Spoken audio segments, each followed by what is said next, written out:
बिस्मिल्लाहिर्रहमानिर्रहीम। आज हम एक नया चैप्टर स्टार्ट करेंगे, करंट इलेक्ट्रिसिटी। तो पिछले चैप्टर में हमने चार्जेस को स्टडी किया था when they are at rest, तो वो था इलेक्ट्रोस्टैटिक्स।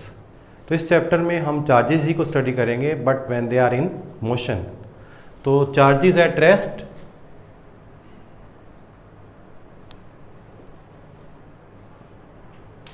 इलेक्ट्रोस्टैटिक्स, ये हम पढ़ चुके हैं। और चार्जेस इन मोशन,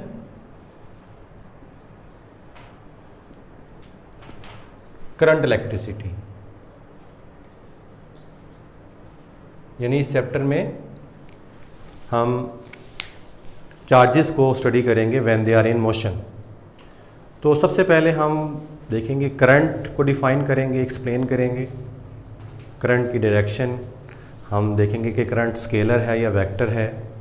इसके बाद हम चार्ज कैरियर्स के बारे में बात करेंगे। और लास्ट में बड़ा इम्पोर्टेंट एक टॉपिक है, ड्रिफ्ट वेलोसिटी, उसको डिस्कस करेंगे। तो वीडियो को आप एंड तक देखें। लास्ट में मैं ड्रिफ्ट वेलोसिटी को डिफाइन करूँगा, जो बड़ा इम्पोर्टेंट कंसेप्ट है, अक्सर एग्जाम में आता है। तो शुरू करते हैं। इलेक्ट्रिक करंट जो है इसको डिफाइन करते हैं, the rate of flow of charge through any cross section of a conductor is called electric current. The rate of flow of charge is called current.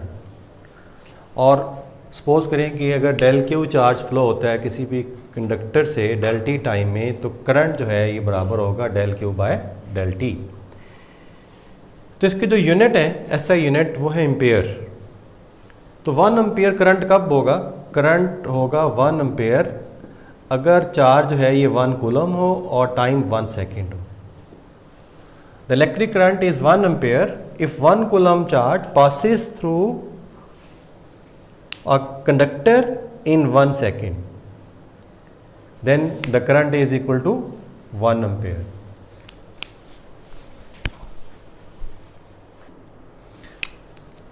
तो इसका मतलब है कि जो 1 एम्पेयर है that is equal to 1 coulomb over 1 second. तो इसके बाद हम भी देखते हैं कि चार्ज कैरियर्स किसे कहते हैं। आप लोग जानते हैं कि जो कंडक्टर है इसमें जो करंट फ्लो होता है that is due to the flow of electrons. तो इलेक्ट्रॉन्स जो हैं वो चार्ज कैरियर्स हैं, यानी जिनकी वजह से करंट फ्लो हो रहा है उनको हम चार्ज कैरियर्स कहते हैं। तो electric current passing through any conductor is due to the motion of charge particles generally known as charge carriers. In case of metallic conductors the charge carriers are electrons. Metallic conductors में charge carriers क्या होते हैं? Electrons होते हैं। Electrons की वजह से current flow होता है। इन लिक्विड्स, जिनको हम इलेक्ट्रोलाइट्स कहते हैं, the charge carriers are positive and negative ions. Gases आमतौर पे कंडक्ट नहीं करती, लेकिन जब गैसेस को लो प्रेशर पे हम बहुत ज़्यादा पोटेंशियल डिफरेंस देते हैं तो इलेक्ट्रॉन्स फ्री हो जाते हैं और पॉजिटिव आयंस, एटम जो हैं वो पॉजिटिव आयंस बन जाते हैं जब इलेक्ट्रॉन्स रिमूव होते हैं। तो इन gases the charge carriers are electrons and ions, positive ions. Repeat करता हूँ, मेटेलिक कंडक्टर में the charge carriers are electrons. In liquids the charge carriers are positive and negative ions. In gases the charge carriers are electrons and positive ions. अब हम देखते हैं कि जो current है ये स्केलर है या वेक्टर है। तो इसका आंसर ये है कि करंट जो है that is a scalar quantity. उससे पहले एक और चीज़ देखें कि सपोज करें कि हमारे पास कोई भी सर्किट है, जैसे ये कोई सर्किट हम बनाते हैं, यहाँ पे पॉजिटिव नेगेटिव, ये बैटरी की सिंबल है, ये नेगेटिव टर्मिनल होता है, ये पॉजिटिव टर्मिनल होता है। तो याद रखें, बैटरी जो है ये इलेक्ट्रॉन सप्लाई नहीं करती, बल्कि बैटरी जो है ये इलेक्ट्रॉन्स को मूव करवाती है। ठीक है, तो इसमें जो कंडक्टर में फ्री इलेक्ट्रॉन्स हैं उनको मूव करवाएगी, सप्लाई नहीं करती, ये याद रखें आप। तो सपोज कि कोई कंडक्टर है, जब हम इसको बैटरी के साथ लगाएंगे तो इसमें जो फ्री इलेक्ट्रॉन्स हैं वो मूव करना शुरू कर देंगे इस डायरेक्शन में, ऐसे नेगेटिव टू पॉजिटिव। लेकिन शुरू में साइंटिस्ट ये समझते थे कि जो करंट है that is due to the flow of positive charges. तो वो जो करंट की डायरेक्शन लेते थे वो पॉजिटिव से नेगेटिव टर्मिनल की तरफ लेते थे, तो उसको हम कहते हैं कन्वेंशनल करंट। तो वो the current due to the flow of positive charges वो कहलाता है कन्वेंशनल करंट, और उसकी डायरेक्शन क्या होती है, पॉजिटिव से नेगेटिव की तरफ।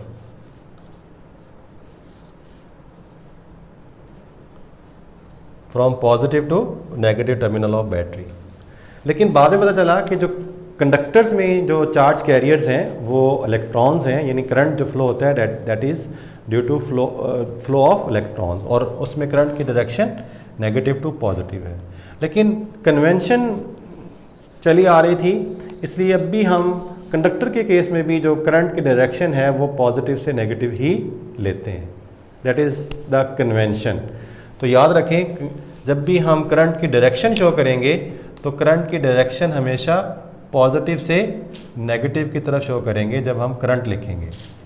लेकिन अगर हम इलेक्ट्रॉनिक करंट लिखते हैं तो फिर करंट की डायरेक्शन हम शो करेंगे नेगेटिव टू पॉजिटिव। अगर सिर्फ करंट लिखते हैं तो हमें करंट की डायरेक्शन दिखाना होगी पॉजिटिव से नेगेटिव, बेशक वो कंडक्टर ही क्यों ना हो।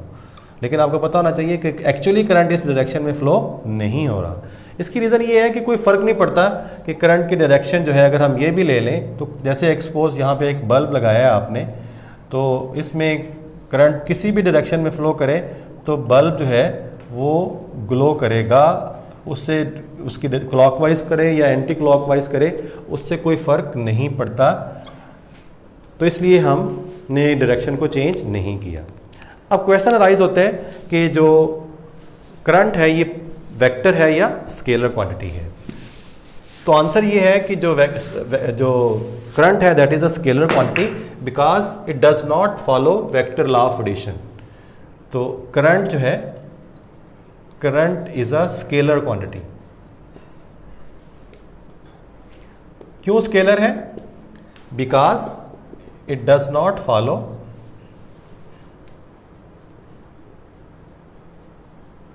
Vector law of addition.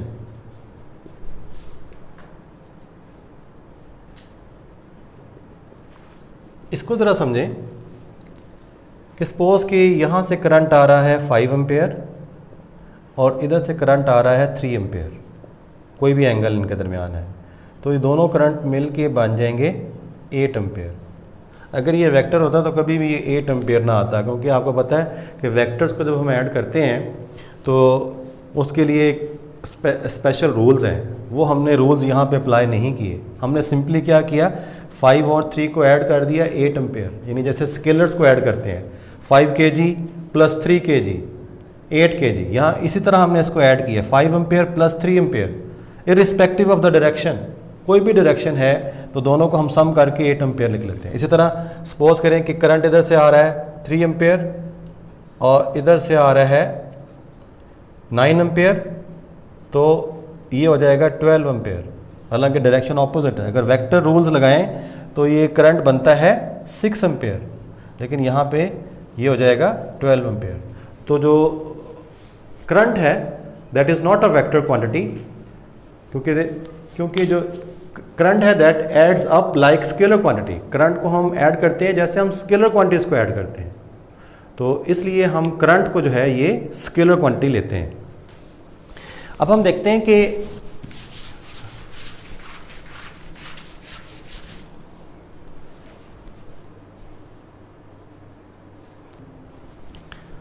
तो ड्रिफ्ट वेलोसिटी का कंसेप्ट लेते हैं।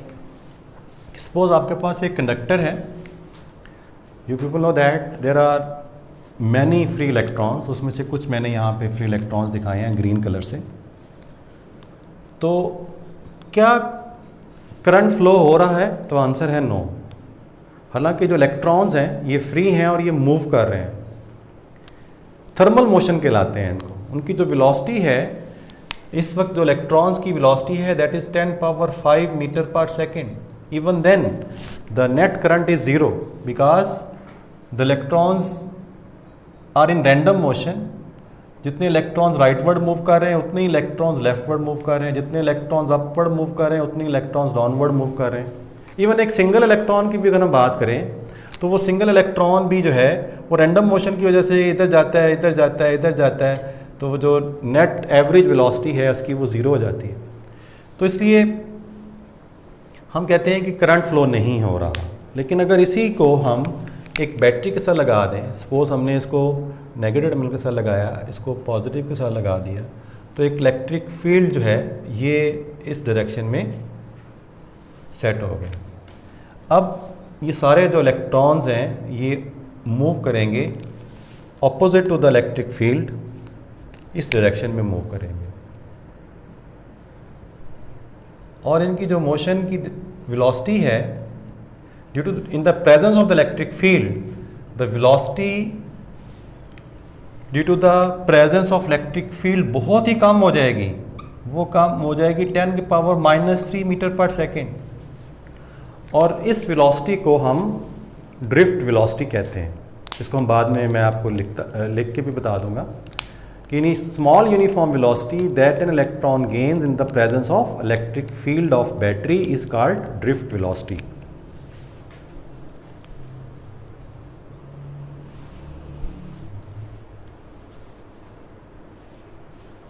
तो ड्रिफ्ट वेलोसिटी को हमने डिफाइन किया, small uniform velocity that an electron gains in the presence of electric field of battery is called drift velocity.